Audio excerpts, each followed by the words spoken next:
Hello, my name is Dr. Denise, and this is this week's A Dose from Dr. Denise, where I hope to teach, show, and inspire you how to release your God-given health and life potential.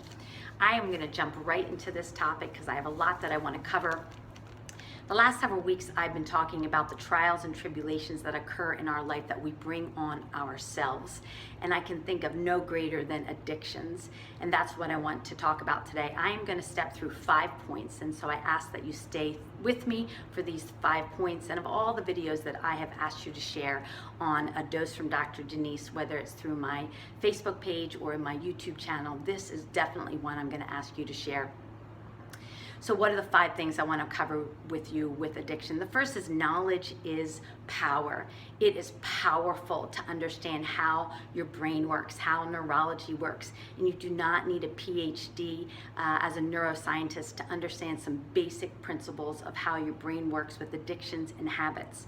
So in my post today, I'm going to give you 2 YouTube links. One is on addiction and the brain, and one is on habit formation.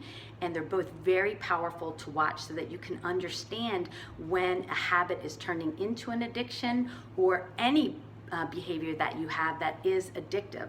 So it's very important that you understand that, because when you understand something, you can overcome something.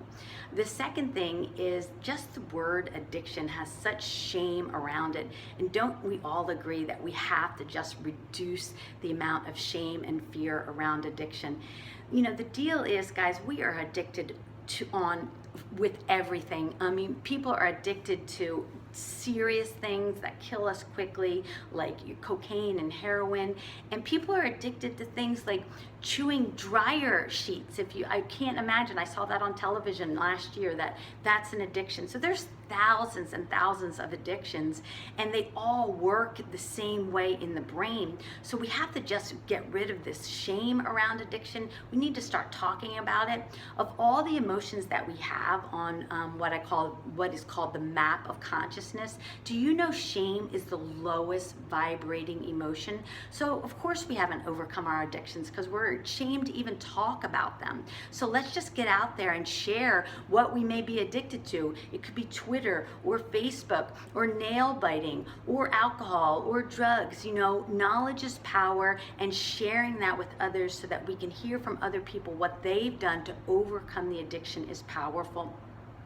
Know that if just one person with your particular addiction of choice has overcome it, then you can too. Because when you recognize that the brain is neuroplastic, it can change, it's moldable, it's designed to change. You are not, I repeat, not stuck with your addiction for the rest of your life. I don't buy into that, because the brain can absolutely change.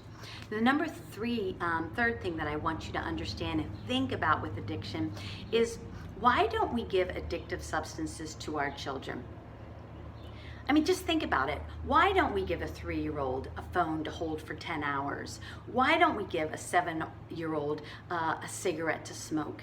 And at what age does it become okay to start doing this with our children? You know, a lot of times I say to a patient, if I'm counseling them on eating better, I'll say, why don't you put Coke in your dog's water bowl?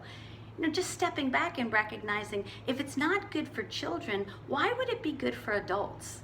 And the other thing with regards to this is, if it's something that you have to hide from your children, then it's probably an addiction. Do you hide your smoking from your children? Do you hide your alcohol consumption from your children? Do you hide your gambling from your children, your pornography from your children or others? Anything that you have to do that you're hiding probably is an addiction. So that's the third thing to think on. The fourth thing that I want you to understand and really grasp is that you are the only person that can overcome your addiction. You are the one that has to recognize that you have it. You are the one that has to adopt a behavior to overcome it. You are the one that has to recognize what cues are leading you into the habits which are turning into addictions. You are the one that has to suffer a little bit if you have to go through withdrawal of a particular addiction. You are the one, the only one, that has to admit whether you think this is a problem for you. You know, for some reason in the world, we think that we have to hit rock bottom before we're willing to change. That is not true, and that certainly was the case with me with alcohol. I was just drinking too much alcohol. I hadn't hit rock bottom. I wasn't drinking whiskey out of a brown paper bag, but I just knew that I had fallen into a habitual use of alcohol. It was certainly turning into an addiction, and you know something is an addiction if you start to want it more than you like it, and that was definitely happening for me. And I knew that I could consciously, my higher consciousness could override this primitive brain and say, stop, learn a new behavior, study it, recognize it, and you have the same power. So even if the world tells you that it's not a problem, if it's a problem for you, then you need to do the work to overcome the addiction. And the fifth and the final thing that I want to share with you is that, man, God is good. God is good, and He gives us this power to overcome these things. And I'm not going to believe that, you know, I'm going to succumb to an addiction and that I can't change that. In the Message Bible, in 1 John 4, it says this, and let me read it to you. The Spirit that is in you is far stronger than anything that's in the world. And you've heard that said multiple different ways. But what's in you is far, far, far greater than what's out in the world. And that's when I knew that I had to change. Again, I've shared this before about me stopping drinking alcohol a year and a half ago, and that's in some of my other posts, so I won't repeat what I've talked about before. But I knew that what was in me, my spirit, in order for it to come out and shine, and in order for me to be the light in the world that God wanted me to be, I knew that this distraction of alcohol was not helping me. And I was able to put into place what I needed to do. I read some books. I read more on brain neurology so I could really understand what was happening with addiction and habit.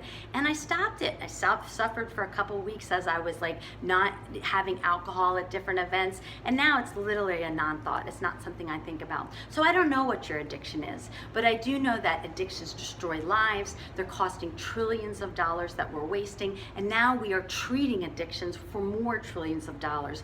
What could we do with that money? How much better could we make the world if we took that money that we spend on addiction and used it for better use? So that's this week's A Dose from Dr. Denise. I'll finish with my weekly prayer, and I'm going to share a new one with you that I also say every day.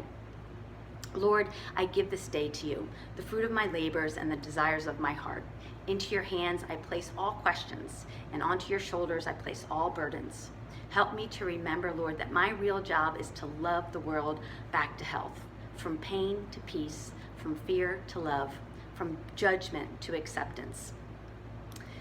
Amen. Have an awesome day. Please share this one on addictions. Please watch those 2 YouTube videos. Like my page, A Dose from Dr. Denise, or subscribe to my YouTube channel. Peace out, and I'll see you next Sunday.